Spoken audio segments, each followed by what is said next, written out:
What's up everyone and welcome back to a new video. So we've had some big news today. PlayStation 5 players mainly will be excited for this news. ARMA REFORGER has announced that PlayStation is now getting mods. And this is actually the trailer that they have just released for it. I believe the mods are now up and running for PlayStation users to play. And I was quite surprised this hasn't happened earlier, but I bet the PlayStation community is going to be absolutely thrilled now.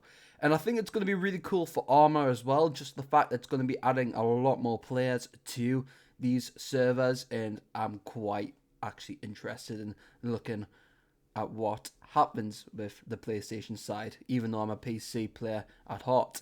But also on this update 1.4, there's actually a few other bits and pieces that they have announced. So let's take a quick look at them and see what this new update has to offer. So this is what it says for the PlayStation 5. So they've added the workshop for the PlayStation 5. They've added auto setting for controller speakers, added PlayStation system background music. So it looks like they've also done some stuff for the general game overall as well. For example, they've done some fixes and they have done some changes. Apparently one of the fixes is that the dropping of a radio backpack after selecting it prevented radio transmission, which I didn't know. Fuel tank damage for the LAV-25 has apparently been fixed.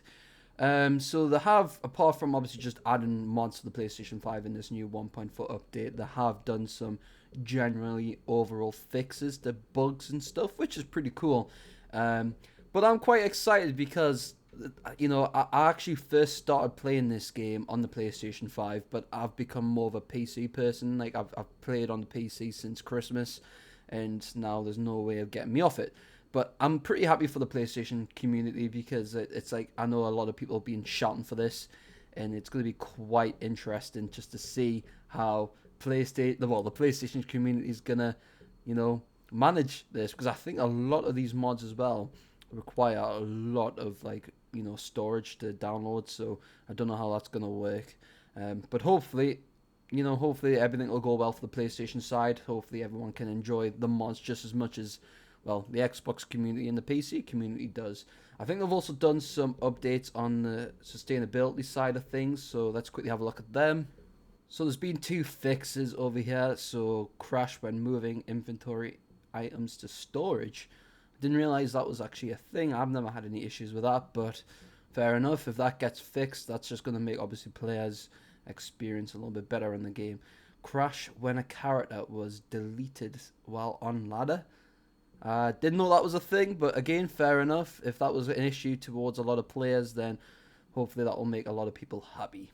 But apart from that, nothing else to really report on. But, you know, this is definitely a big thing for the PlayStation community and really for ARMA itself, because I think it might even attract a lot more players to the game, which would be really cool to increase the player base. But the one thing I'm actually quite looking forward to is just seeing, like, a lot of newbies hopping onto, like, Elan Life and WCS and stuff, not knowing what the actual F to do, you know what I mean? They're like, what is going on here? It's going to be quite interesting. So hopefully I'll see you guys on them servers, and we'll definitely have to have a game on there. But with that said, thanks for coming along today, and hopefully I'll see you on the battlefield. Take care, everyone. Stay awesome.